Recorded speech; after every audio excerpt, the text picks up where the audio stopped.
lo hayan escrito, el modo, la manera, la forma, el carácter que Dios demanda en cada uno de nosotros para la adoración. ¿Cómo les ha ido hoy con relación a eso que aprendimos? ¿Bien? ¿Sí lo hemos hecho con la misma actitud o no? Yo pensé que era el único que tenía calor. ¿Ustedes también los veo con calor? Estoy sudando.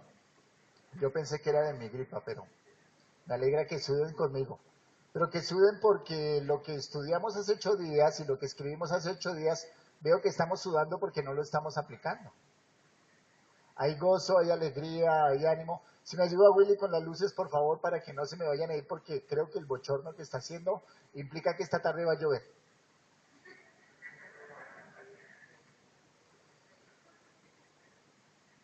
Para esta mañana, por la gracia del Señor, vamos a tener este salmo, el Salmo 82. Y quisiera que me ayudaran ustedes a completar estas dos frases insignes que usted y yo debemos tener en claro, que usted y yo debemos tener en cuenta. Reconociendo nuestra posición, reconociendo nuestra responsabilidad. Todo esto bajo el marco, bajo la perspectiva, en la connotación como creyentes o como hijos de Dios. Todo esto es en el marco de ser hijos de Dios. Voy a darles algunos textos para que me ayuden a leer y para que ustedes, ahí como lo escuchan, ustedes vayan ayudándome a completar este cuadro. Quisiera, José González, ayúdeme, hermano, por favor, con Apocalipsis capítulo 21, del versículo 1 hasta el versículo 3. El hermano en una sola leída nos va a dar una pista para que usted y yo establezcamos cuál es nuestra posición delante del Señor. Apocalipsis capítulo 21, versículo 1 al 3. Fuerte, mi hermano.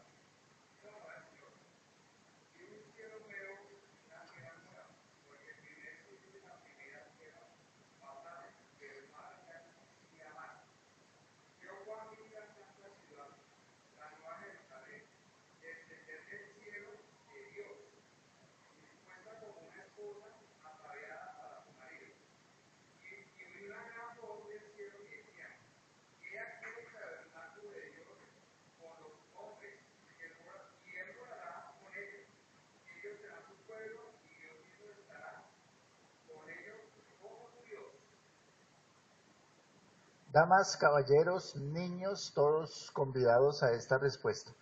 De acuerdo con esa lectura, Apocalipsis capítulo 21, versículo 1 a 3, ¿cuál es nuestra posición como hijos de Dios? Ahí lo leyó el hermano José. No, no. ¿Cuál es nuestra posición? ¿Cómo nos ve el Señor a nosotros según esa lectura?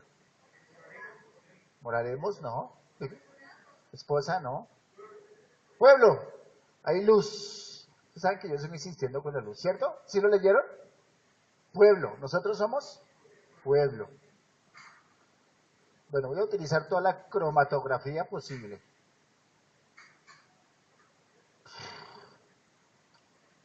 Francisco, usted que es luz en las naciones. Primera de Pedro, mi hermano, por favor, capítulo 2. Este es un pasaje conocido.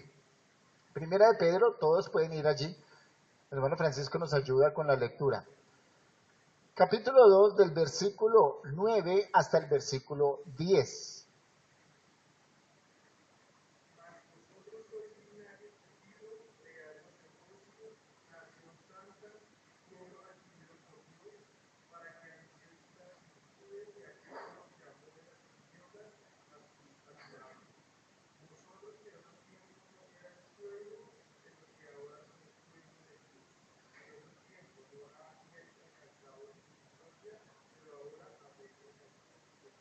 Muy bien, mi hermano, muchas gracias. Este es más fácil porque es un pasaje bastante conocido, bastante leído. Es un pasaje en donde meditamos. Vimos lo que dice el apóstol Juan, ahora estamos mirando lo que dice el apóstol Pedro. Damas, caballeros, niños, jóvenes, todos pueden ayudarme a completar. ¿Qué dice Pedro con relación a nuestra posición en Cristo?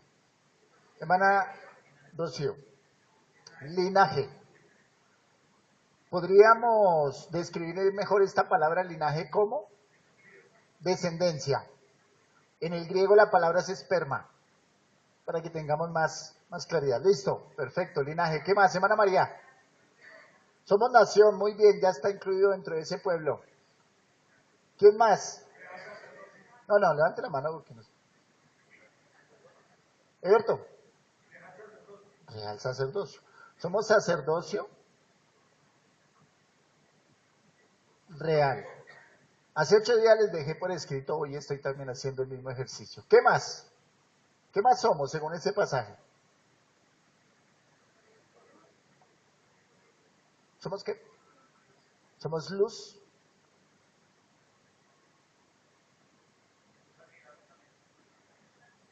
¿Sí? ¿Le metemos ahí luz? Entendiendo que si somos luz, ¿a qué se está refiriendo? Ayúdenme a entender ese más. Sí, ahí dice que somos luz, pero ¿cómo lo podríamos entender? Bueno, el Señor Jesucristo habla también de la luz. Digamos que somos creyentes encargados de la luz del Evangelio. ¿Sí? Ahí apretémoslo un poquito así. Ahora, bajo esa perspectiva, hay otro pasaje, un último pasaje, que me gustaría que me ayudaran a leer. El hermano Luis, ¿ustedes han escuchado la voz del hermano Luis Espitia leyendo? ¿No? El hermano Luis Espitia lee muy bien. Hermano Luis, Primera de Corintios, capítulo 6, Primera de Corintios capítulo 6, versículo 1 hasta el versículo 4. Un poquito de contexto, aquí es otro apóstol. Primera de Corintios capítulo 6, versículo 1 al 4. El contexto es, hay litigios, hay problemas entre hermanos. Y Pablo en esta ocasión nos va a dar una característica de lo que nosotros somos con relación a nuestra posición en Cristo. Primera de Corintios capítulo 6, versículo 1 al 4.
Muy bien, mi hermano, muchas gracias. ¿Qué somos según lo que dice Pablo a los creyentes? Jueces, esa es la palabra, puntualmente. Jueces. De esto es lo que nos habla el Salmo. Usted sabía, mi hermano, usted sabía, mi hermana, habla a los jóvenes, habla a los niños, habla a los creyentes, que Dios, en este Salmo, el Salmo 82, está identificando a los que son de su pueblo como jueces o, de acuerdo allá en el hebreo, como dioses. Vamos al Salmo 82. Estoy llevando su mente cautiva desde la revelación mucho más amplia del Nuevo Testamento al Antiguo Testamento y ver cómo vamos a entender el Salmo 82. En el Salmo 82, claramente, Asaf está dando características que son propias del pueblo de Dios. Una de esas características del pueblo de Dios lo dice en el versículo 1. ¿Es cuál? Salmo de Asaf. Dice la palabra del Señor. Dios está en la reunión de los dioses, en medio de los dioses juzga. Este salmo, el salmo que vemos, es un salmo que indudablemente nos presenta a cada uno de nosotros características propias de lo que son el pueblo de Dios. Y este salmo nos está dando indicaciones. ¿Cuál entendieron? ¿Cuál vieron ahí en ese primer versículo?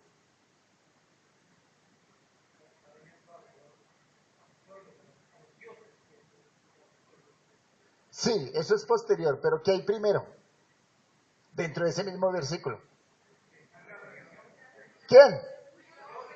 Dios. Miren el contexto, jueces. A esos jueces les está diciendo, yo, el yo soy, Dios, estoy ahí. ¿En dónde está Dios? Miren el versículo. Dios está en la reunión, en la asamblea. Si viéramos esa palabra en el Nuevo Testamento, Dios está en la eclesía. O allí dice en el Antiguo Testamento que Dios está en la asamblea, en el tabernáculo, en el lugar especial o apartado para su pueblo. Ahí está Dios. Primera característica. Otra característica de esto que está relatando Asaf. ¿Qué más dice Asaf con relación a ese primer versículo? ¿Qué ocurre? ¿Cuál es el escenario? Ayúdenmelo a aclarar. Ah, muy bien. Entonces, este yo juzga. ¿Estamos de acuerdo? ¿Sí dice eso el versículo o Eberto se está inventando todo? Pregunto yo, mis hermanos, a ver si hemos entendido. Nosotros, como eclesía o como iglesia, somos jueces. ¿Hay alguien que diga que no? Tranquilo, puede decirlo y le ayudamos a aclarar. Sí somos jueces. ¿De acuerdo con cuál fue el pasaje? Corintios es un universo de 4 cartas. Primera Corintios capítulo 6, para que seamos más puntuales, ¿sí? Somos jueces, así como somos los que heredamos la luz y que estamos llevando la luz del Evangelio. Somos sacerdotes, somos linaje y por supuesto somos pueblo. Lo presenté así porque de acá, de aquí, de este punto se está derivando esto que estoy tratando que desarrollemos. De aquí, de aquí, de aquí. Espero que esté bien. Ahora, es interesante porque el objetivo de Dios a través de este salmo es poner en evidencia cómo se está juzgando.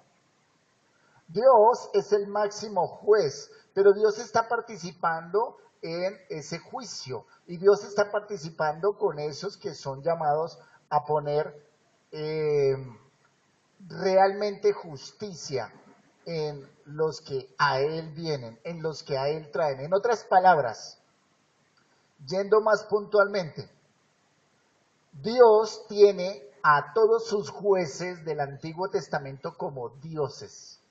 O Dios tiene a sus jueces como representantes de Él mismo de tal manera que los inscribe, los registra o los anota en este salmo como dioses.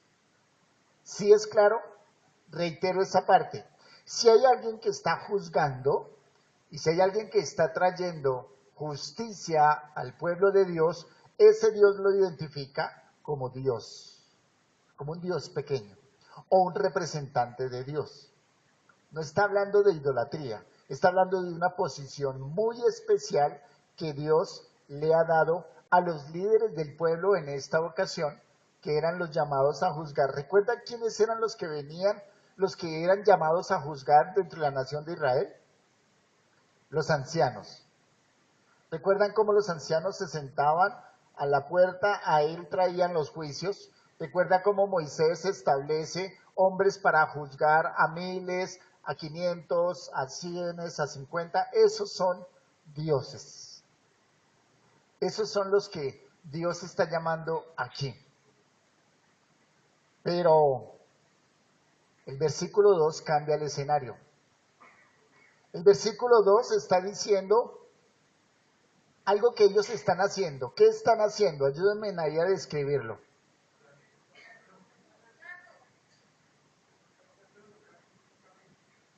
Injustamente. Bajo esta perspectiva,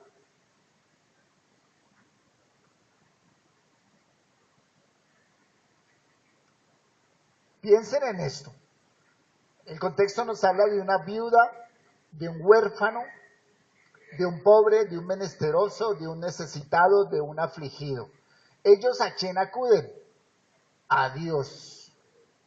Dios tiene sus representantes legales, que son estos dioses o estos jueces. Y en el Salmo 82, Dios les está diciendo, jueces, ustedes se están juzgando injustamente. Empieza a preocuparse el Salmo de aquí para allá. ¿Qué está haciendo Asaf a través de este Salmo? Está llamando a los jueces terrenales, a los jueces que Dios estableció, y les está haciendo un anuncio inminente de castigo. Dios está llamando a cuentas a esos sus jueces y les está diciendo que la súplica colectiva o la súplica de una nación o la súplica que traían los necesitados, ellos no estaban juzgando de una manera recta, no estaban siendo justos. Reitero, empieza a preocuparse el desarrollo de estos acontecimientos. Cuando se dice que Dios preside, es que la cabeza de todo último juicio es Dios. Y si viene un pobre, viene un afligido, a decir, mi vecino corrió la cerca de mi heredad, abusivamente me robó terreno. Dios es el que establece la propiedad.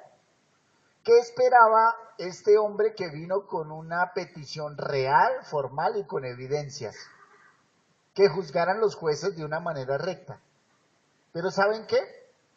Mire, el andar torcido, el recibir por debajo de la mesa, eso no es nuevo. Eso no es de ahorita. Al acudir un hombre, una mujer, alguien del pueblo de Dios con una petición, estos jueces lo que hacían era escuchar al que tuviera más plata. Entonces yo fui el que corrí la cerca, el otro viene y me denuncia, yo lo que hago es a ese juez decirle, tome esta platica y deje así. Dios se ve bajo este salmo afrentado, porque ¿cómo sale aquel que tenía una reclamación justa? ¿Cómo sale aquel que venía demostrando que ese vecino le había corrido su cerca y le había robado terreno? Sale echando pestes de Dios. ¿Ese es el Dios que usted representa? ¿Ese es el Dios que habla de justicia y de libertad? Es interesante porque capítulo o Salmo 81, Dios amonesta a toda la nación de Israel porque abandonaron su palabra, su mandato, su estatuto. Y en el Salmo 83, usted va a encontrar algo diferente. Ahora encuentra a una nación que dice, Señor, escúchanos. Dios, por favor, tennos en cuenta. Señor, ¿es que no ves las injusticias que se hacen con nosotros? Allí el Salmo 82 está en medio mostrando por qué Dios envía el castigo a Samaria, por qué Dios envía el castigo a Jerusalén. Para comprender este poema es necesario entender que la demanda y la exigencia de parte del Señor en cuanto a justicia no era nueva. Dios a todos los que llama a ser sus hijos, Dios a todos los que establece como su pueblo les demanda que sean justos. Vamos a ver solamente un pasaje. Miqueas, capítulo 6. Hermano William, por favor. Miqueas, capítulo 6, versículo 8.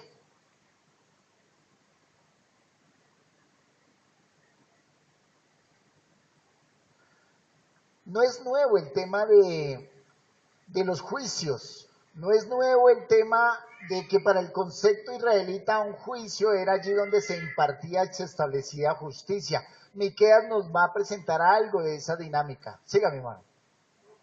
6:8.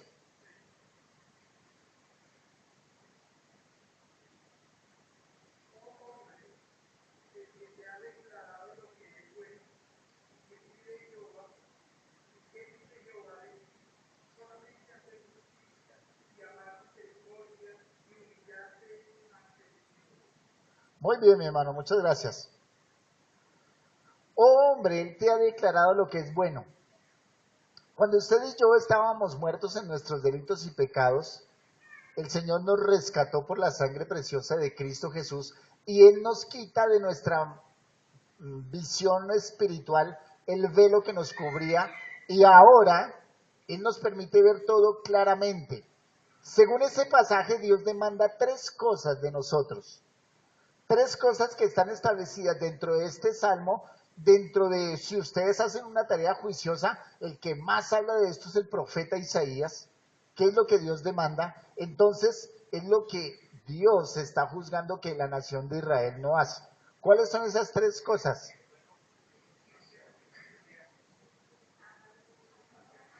Hay un grupo que se llama Maranata que escribió un himno hermoso con relación a esto, donde dice que me ha mostrado el Señor lo que es bueno y lo que es justo delante de Él, hacer justicia, misericordia y ser humilde delante de Él. ¿Lo recuerdan? ¿Sí han escuchado ese himno? ¿Sí han escuchado Maranata alguna vez? ¿No? A ver, recuérdenmelo entonces. ¿Cuáles son las tres características? Hacer justicia. Hacer justicia. Según lo que dice Miqueas 8. Hacer misericordia o amar misericordia. Misericordia. Voy a dejar aquí un espacio. Ahí se une. ¿Y cuál es la última? Humillarse o ser humilde. Esta es la connotación de todo, de absolutamente todo juicio. Siempre que se hacía un juicio, siempre que el pueblo de Dios era convocado a que se hiciera un juicio, Dios demandaba tres cosas. Solamente tomamos Miqueas, vayan a Isaías, vayan a cualquier otro profeta y Dios denuncia directamente lo que él demanda dentro de un juicio. Hacer justicia. Bajo esta perspectiva miremos lo que dice el salmista.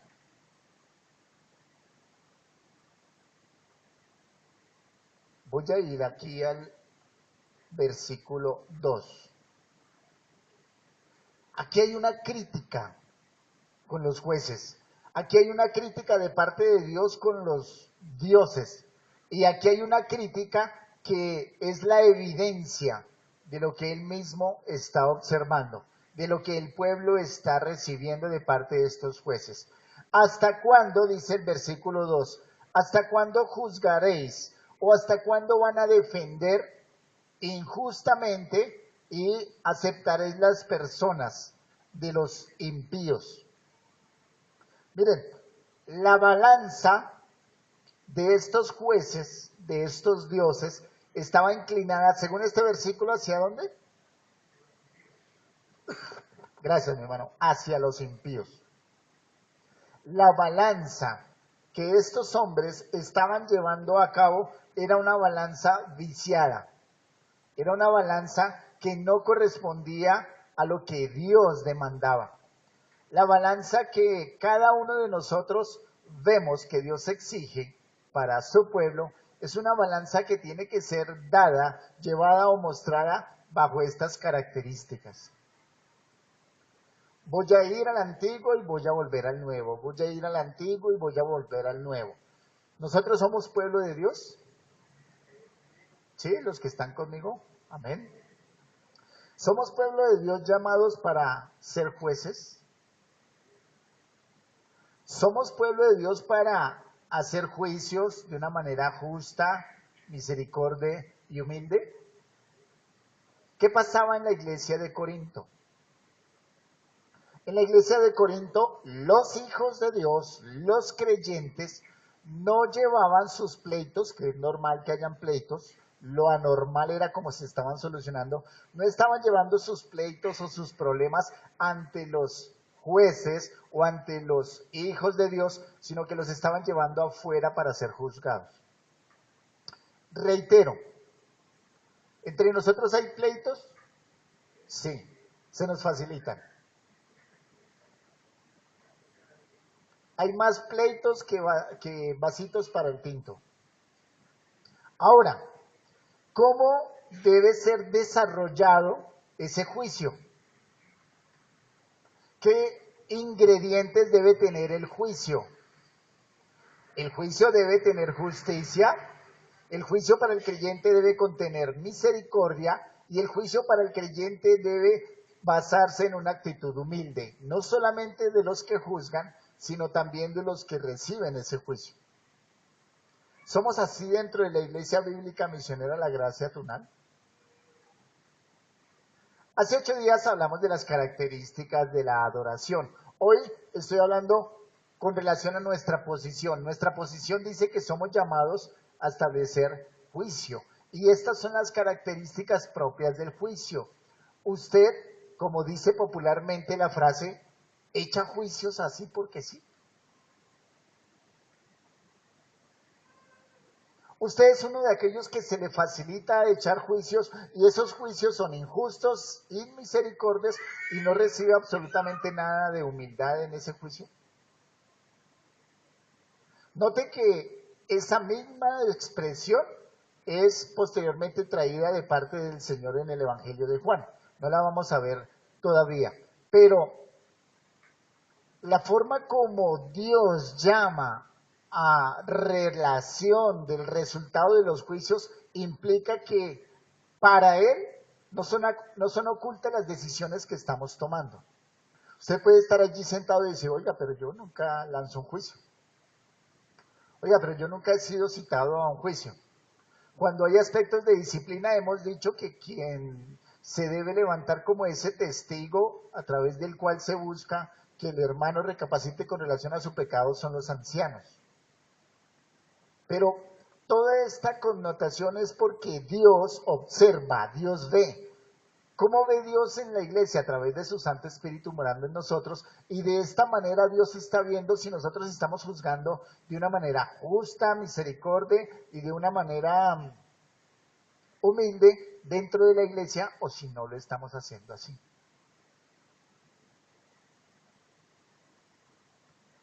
Las características del juicio es que Dios es el Dios supremo. Miren que por encima de estos jueces, de estos dioses, está Dios en esa asamblea. Hay un pasaje que usted y yo lo recordamos muy bien. Job, capítulo 1, hermano Albert. Job, capítulo 1, versículo del 6 al 12.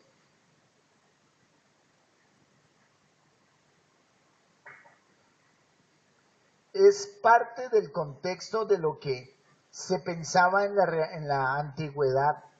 ¿Cómo eran los juicios? Miren, en la antigüedad los judíos pensaban que los juicios tenían la presencia del Dios Supremo y que Dios estaba siempre sentado en la corte.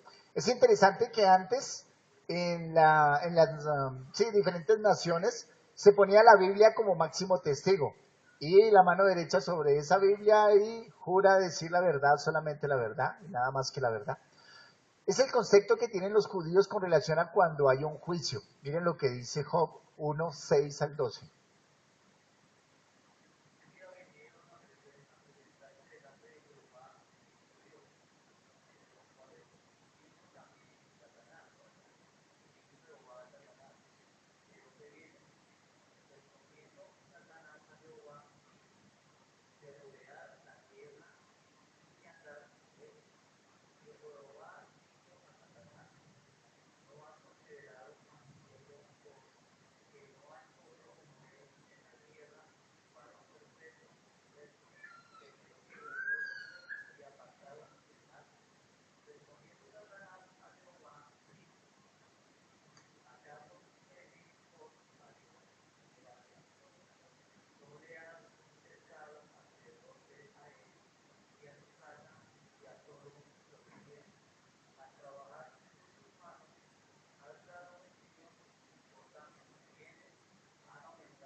Gracias, mi hermano.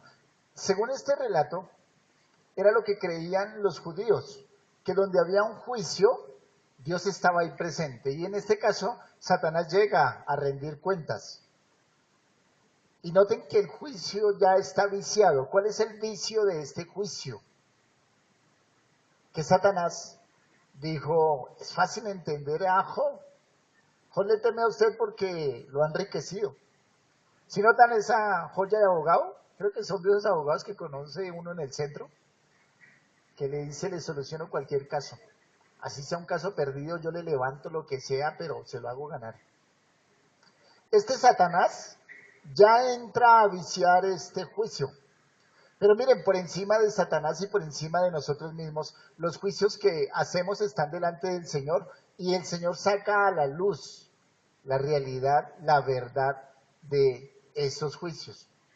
De tal manera que el Salmo nos está diciendo que para Dios ninguno de los juicios que se hagan, ninguno de los juicios que se establezcan, van a pasar de largo y van a pasar sin ninguna afectación para Él.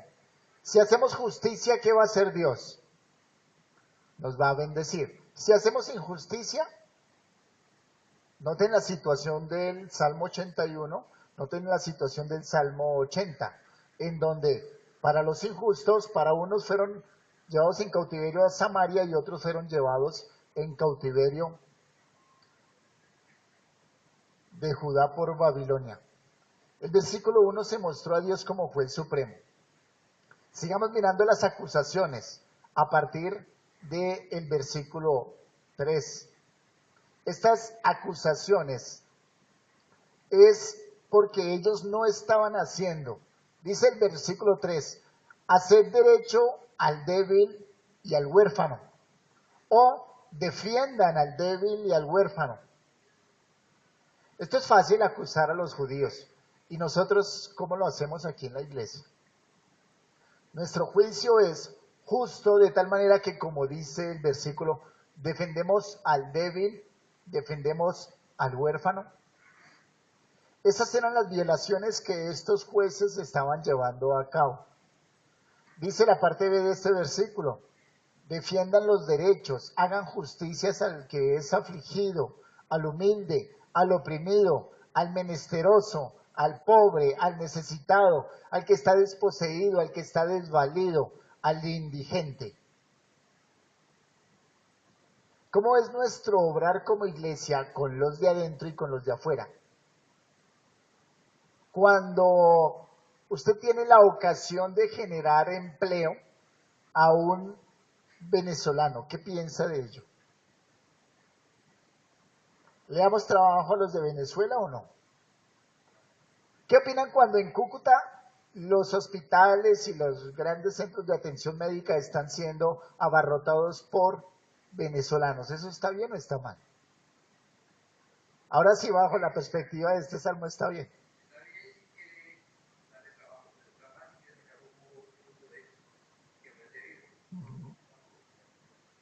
Bajo la perspectiva básica del pensamiento del Antiguo Testamento, Dios le dice a los judíos, acuérdense que ustedes fueron peregrinos y extranjeros en una tierra desconocida. ¿Cómo somos nosotros como iglesia? Peregrinos y extranjeros. ¿Sabían ustedes que la iglesia de Soacha hospedó a un venezolano? ¿Debemos hacer eso o no debemos hacer eso? ¿Hay alguien aquí que tenga xenofobia? Esa palabra xenofobia implica ese odio hacia los extranjeros. Bueno, y hacia muchas otras cosas, ¿no? Pero Dios nos dice, mire, al débil, al huérfano, al que es menesteroso, al que está afligido, háganle justicia. Parte de lo que decía el hermano Hugo, háganle justicia tiene que ver con que indudablemente si viene en una situación real de necesidad, si viene en una situación real de hambre, ¿yo qué debo hacer? Extenderle de misericordia. No sé si han notado, pero ahora en el Transmilenio hay mucho colombiano que ya está sacando el tonito venezolano. ¿No lo han notado ustedes que se la pasan tanto? Uno ya empieza a notar. Pero lo que nos está diciendo aquí el Señor es, mire, versículo 4, libren, rescaten al afligido, rescaten al débil, al pobre, al indefenso, al necesitado, líbrenlo de mano de los impíos. Aquí lo que está diciendo es, hay un juicio injusto, hay algo en lo cual usted debe mostrar justicia, hay algo en lo cual usted debe aplicar misericordia, hágalo. Hermanos, como iglesia estamos haciendo eso, es nuestra posición. Como iglesia llevamos a cabo la obra de acción y de misericordia y de bondad con los humildes, con los oprimidos, con los afligidos, con los menesterosos. Hacemos parte de lo que el Nuevo Testamento nos llama a hacer esas obras de misericordia y de bondad hacia los demás. O indudablemente ya vemos en la calle a un indigente y ¿qué hacemos? Guardar el celular, esconder el reloj, quitarnos la argolla y pasarnos al otro lado. Ahora no estoy diciendo que le den la mano a todo indigente o menesteroso, pero sí estoy diciendo que tengamos bajo nuestra perspectiva hacer justicia afuera y aquí adentro. ¿Sí? ¿Seguros? Estoy un poquito agripado, si no preguntaría con más fuerza. ¿Seguros que hacemos aquí justicia aquí adentro? ¿Usted no es ese que demanda derechos? ¿Usted no es ese que se pone superior a todos los demás y que usted debe ser servido? ¿Usted no es ese que está por encima del bien y del mal y como es ahora hijo del rey, no tiene absolutamente ninguna relación con estos simples mortales redimidos? ¿Sí lo nota? Nosotros, como hijos de Dios, somos sacados del infierno por la misericordia del Señor y Él nos pone en lugares celestiales, dice Pablo. Él nos ve ahora como real sacerdocio, como linaje escogido, como nación santa, como pueblo adquirido de Dios. ¿Para qué? ¿Para sentarnos y que vengan y nos idolatren? ¿O para que anunciemos las glorias de su evangelio? Cuando a usted se le llama a servir y cuando a usted se le llama a trabajar en pro de la iglesia, usted lo hace bajo esta característica de humildad, de sencillez, de bondad, de ternura. Lo hace para los santos. Ahora, cuando hay conflictos entre nosotros, la actitud que usted y yo estamos tomando es una actitud de esperar justicia de Dios y recibir de una manera humilde y sencilla el veredicto o el juicio final que se establezca. Muchos determinan que este salmo va directamente hacia los jueces en su momento de la nación de Israel. Pero al mismo tiempo nosotros debemos entender que ahora nosotros en Cristo Jesús hemos de juzgar al mundo, hemos de juzgar a los ángeles. Y si nosotros no empezamos desde ahora a practicar justos juicios en misericordia y con humildad, vamos a cometer graves errores. Hay una sentencia del versículo 5 hasta el versículo 7, y esa sentencia está enfatizando el fracaso de estos jueces humanos. Esta sentencia habla acerca de que estos dioses no tienen discernimiento, y esto es grave, y esto es difícil. Versículo 5, es una afirmación, no es una pregunta. Esos opresores no saben nada. Esos opresores son tan ignorantes. Andan en tinieblas, andan a oscuras. Esos opresores son tan en tinieblas y en oscuras que hacen mover todos los cimientos de la tierra. Si el juicio es torcido, si el juicio no se hace de una manera justa, los cimientos de la tierra se mueven y no se lleva a cabo la justicia de Dios. Ese versículo 5 habla de estos jueces como unas bestias que no tienen entendimiento, que no saben, que andan en tinieblas, que están a oscuras. El versículo 6 ratifica, yo dije, es decir, el Señor le dice a estos jueces que ellos son dioses. Yo dije, vosotros sois dioses y todos vosotros hijos de el Elión, del Altísimo. Esta cita la utiliza el Señor Jesucristo en Juan capítulo 10. ¿Cuál es el contexto de Juan capítulo 10? El Señor dando evidencia, mostrando y constante y permanentemente enseñándole a todos los fariseos y a toda la nación de Israel que Él es el Cristo, el Hijo del Dios viviente. Llegan a fastidiarse tanto estos hombres que dicen, mira, si tú eres el Cristo, dinos de una vez. Y el Señor les dice, yo soy el Hijo de Dios. Ahí lo quieren apedrear. ¿Por qué me van a apedrear? ¿Por cuál de todas las cosas buenas que yo he hecho me van a apedrear? Pregunta el Señor. No te vamos a apedrear por una obra, te vamos a apedrear por lo que dices. Tú dices que eres hijo de Dios. Es ahí en ese contexto en donde el Señor Jesucristo les dice, ¿acaso Dios no dice eso de ustedes? Que son dioses, y saca el Salmo 82, el Señor Jesucristo. Lo pueden leer después en casa, Juan capítulo 10. Y en el versículo 34 el Señor les está diciendo, Dios, mi Padre, le dice a ustedes, jueces, que son dioses. Y son dioses injustos, son dioses inmisericordios y son jueces que no aplican nada de humildad en los juicios. Yo, Cristo Jesús, el Hijo de Dios, he hecho obras delante de ustedes de misericordia, de justicia y de bondad, y ustedes no me creen y me van a apedrear porque me he proclamado Hijo de Dios.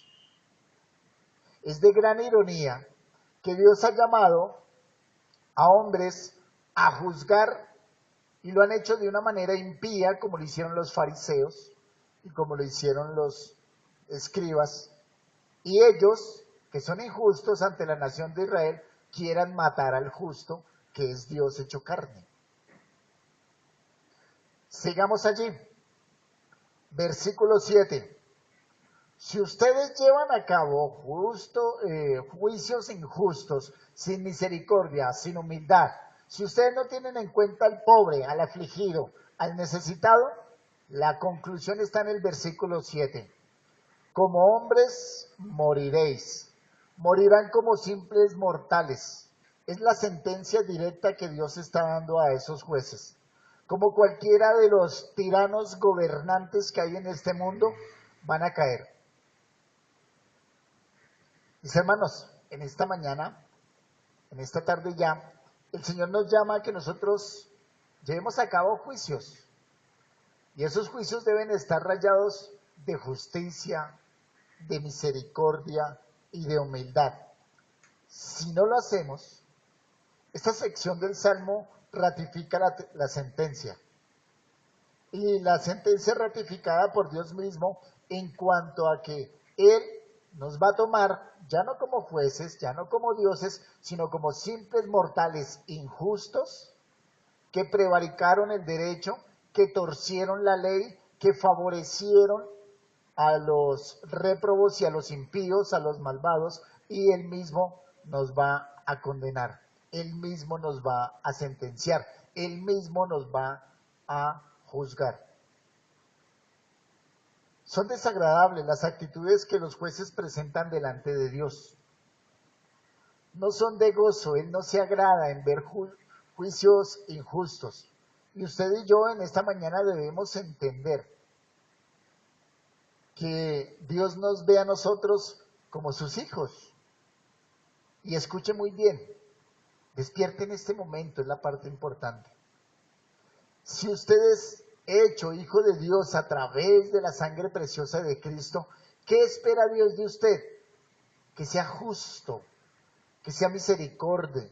¿Qué espera Dios de usted? Que sea humilde dentro de la misma congregación, dentro de su mismo pueblo, dentro de su misma nación, y que al mismo tiempo sea esa luz que va y refleja el justo juicio de Dios. Como no hay jueces justos, como estos jueces torcieron el derecho, como estos jueces ya recibieron justa retribución, Hay un aspecto que es espeluznante. Joven, si usted conoce esta palabra, niño. En el versículo 8 hay un aspecto que hace conmover los cielos y la tierra. En el versículo 8 se muestra algo que debe causar en nosotros pavor. Hay una petición, hay una súplica. Levántate, oh Dios, álzate, juzga la tierra. ¿Sí notan lo que dice el salmista ahí? Señor, en la Iglesia Bíblica Misionera de la Gracia no encontramos justos juicios. No se hacen juicios adecuados con el pobre, con la viuda, con el huérfano, con el humilde, con el necesitado, con el menesteroso. Lo que se hace es absolutamente todo lo contrario. Son injustos, son robadores, quitan absolutamente de todo. Dios, levántate y ven y juzga. ¿Se imaginan si Dios entra aquí a juzgarnos? Porque entre nosotros no nos pudimos juzgar, caeríamos todos como muertos inmediatamente. Aquí lo que el salmista está pidiendo es Dios. Hay tanta injusticia alrededor. Para aquellos que son llamados a ser jueces les quedó grande el derecho. No es para ellos bueno hacer justicia. ¿Por qué no te pones en pie tú mismo y vienes y juzgas? ¿Se imagina que alguien de nosotros dentro de nuestra congregación se levante en oración y pida eso a Dios? Dios, ven, tú mismo, juzga la tierra. ¿Sabes qué, Dios? Toda la tierra es tuya. Todas las naciones, todas las gentes, dice allí en el hebreo, te pertenecen. De tal manera que es mejor que tú vengas y juzgues. ¿Qué piensan de eso? ¿Sería lo bueno? ¿Se imaginan? En donde Dios se ponga en pie, venga aquí y nos afrente a cada uno de nosotros y nos diga, he recibido reclamos de diferentes miembros de la iglesia porque han sido juzgados injustamente y vamos a llamar a juicio a aquellos que vienen juzgando de una manera torcida. Indudablemente que ninguno saldríamos bien librados. Pero, al mismo tiempo este versículo contiene un grito de fe y un grito de esperanza ante la injusticia que este mundo pueda estar dando para con la iglesia, para con los creyentes. Es posible que esa persecución venga de afuera, esas injusticias vengan de afuera. Es posible que cualquiera de nosotros como creyentes estemos recibiendo juicios injustos de afuera. Es posible que el mismo gobierno, el Estado, las leyes, estén yendo en contra de los hijos de Dios. Allí Dios se va a levantar y va a venir a juzgar a estas naciones que están yendo en contra de sus hijos. Dios tiene control de la tierra. Este versículo dice que Dios tiene control del cosmos, que Dios tiene control de absolutamente todas las naciones, de todos los gobernantes. ¿Saben? Es difícil decirle esto a una persona que está viviendo en Venezuela. Decirle, mire, Dios tiene control de ese gobernante. Va a decir, no entiendo, porque estoy pasando hambre, porque estoy sufriendo de persecución, porque no tengo forma de generarle alimento o provisión a mi familia. ¿Cómo me puede decir usted que Dios está en control de todo? Pero Dios tiene el control de todo. El salmista dice que Dios no solamente es el dueño de toda la tierra, sino que todas las gentes le pertenecen. Y Dios se sentará a juzgar una a una. Para usted que no hace un juicio adecuado, Dios va a venir a juzgarlo. Y a mí también si no hago un juicio adecuado, si no hago un juicio con esa característica. Justicia, misericordia y humildad. Este salmo, el Salmo 82, nos recuerda la importancia que tienen los jueces de impartir justicia. ¿Ustedes creen que ser juez es fácil? Si una nación establece la pena capital, quitarle la vida a un hombre, ¿ustedes qué creen? ¿Está bien o está mal? Esa nación tiene que darle cuenta a Dios del por qué quitó la vida. O si una nación establece la cadena perpetua para los hombres, ¿sí notan? No es fácil ser juez, de tal manera que aquí el Salmo nos recuerda lo importante de nosotros medir la justicia, la misericordia y la humildad ante cualquier caso que tengamos. Por otro aspecto, el Salmo pone en evidencia que Dios, escuchen muy bien, Dios tiene compromiso con la justicia, con la misericordia y con la humildad. Así usted y yo no la veamos.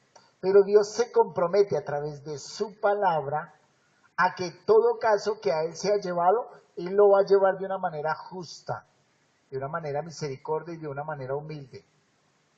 Dios lo va a ver a usted más porque es rico y prominente que a un hombre que es humilde y necesitado. No, a Dios no lo pueden sobornar.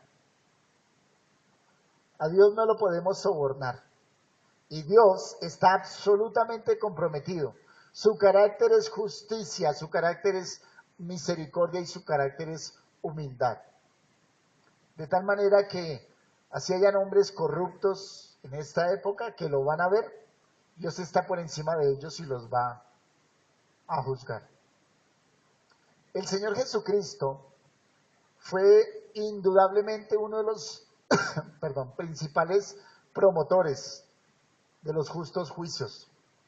El Señor Jesucristo era aquel que no le interesaba el día.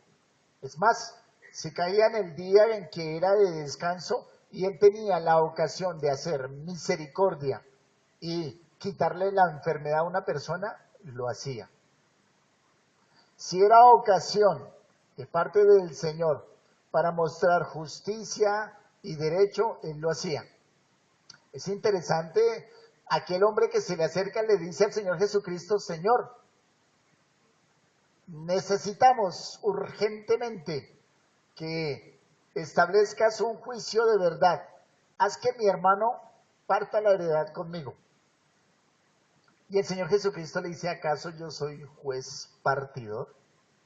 Pero sin embargo, el Señor lo hace. ¿Por qué lo decía aquel? Porque de pronto estaba esperando más. Porque de pronto en el juicio, en el pleito, no le fue como muy bien. Él esperaba 50-50, pero allí le dieron como más plática al hermano. Entonces él dice que mi hermano parta la heredad. La característica propia de lo que el Señor Jesucristo nos muestra es que para Él estos juicios terrenales son válidos y hay que aplicar justicia, pero los más importantes son los juicios celestes. Isaías, terminamos con este pasaje de Isaías. Capítulo 1.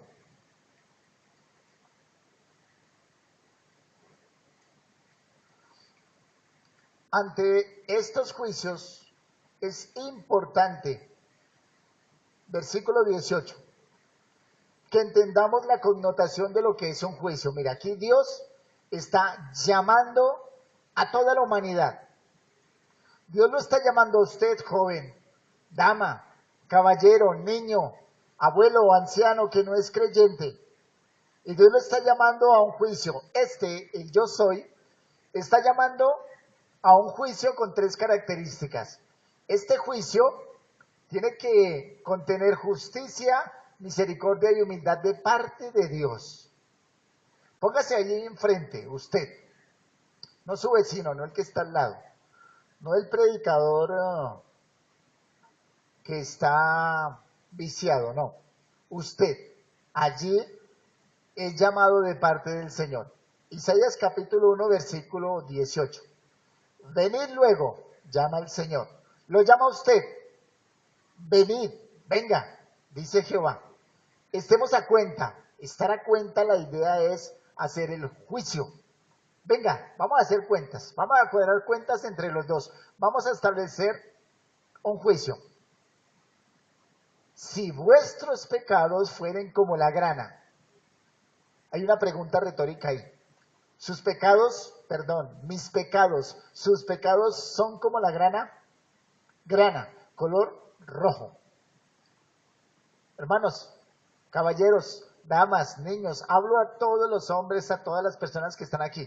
¿Sus pecados son como la grana? Sí, dice el Señor. Como la nieve serán emblanquecidos. Espere, ahí hay un vicio, Señor, aquí hay un vicio. Mis pecados son rojos, son bien marcados, son bien notorios. Joven, caballero, dama, niña, usted, yo, sus pecados son rojos. Él los va a hacer blancos. ¿Están ahí en el versículo 18? Como la nieve van a ser emblanquecidos. Si son rojos como el carmesí, vendrán a ser como blanca lana. ¿Y eso cómo? Recuerden que la balanza tiene que estar, como su nombre lo dice, balanceada. Hay pecado, la balanza se oscureció, la balanza se cayó. Pero ahora dice el Señor en ese juicio, esos pecados rojos van a ser blancos como la nieve, esos pecados carmesí van a ser ahora como blanca lana. Dice el 19, si quisiereis y oyereis, comeréis el bien de la tierra. Hay una condición. ¿Quieren ser blancos como la lana? ¿Quieren ser blancos como la nieve? Es necesario que ustedes escuchen, es necesario que ustedes oigan. Es necesario, dice el versículo 20, que no sean rebeldes. Pero si son rebeldes y no queréis o no quieren que sus pecados sean limpios, ¿sabe qué va a hacer el Señor? Van a ser consumidos a espada, porque la boca de Jehová lo ha hablado. El juicio está puesto delante de todos nosotros, todos. Aquí está enfrente Oscar, al final está Carlos. Hablo a todos. El juicio está delante de nosotros. El juicio dice, son pecadores. ¿Quién lo estableció? El Dios justo. ¿Somos pecadores? Es cierto. Dios dice, esos pecados pueden ser limpios como la nieve, blancos como la lana, si escuchan. Si ustedes escuchan el Evangelio, si creen en Cristo Jesús, si vienen por fe en arrepentimiento a través de la obra perfecta de Cristo Jesús. Si no escuchan, si no atienden, niños, jóvenes, damas, caballeros, si no escuchan a Dios, es fácil, van a ser consumidos a espada. No hay otra. Es el juicio que Dios establece. ¿El juicio es justo? ¿Sí o no? ¿Qué aportamos nosotros en esa balanza? Pecado.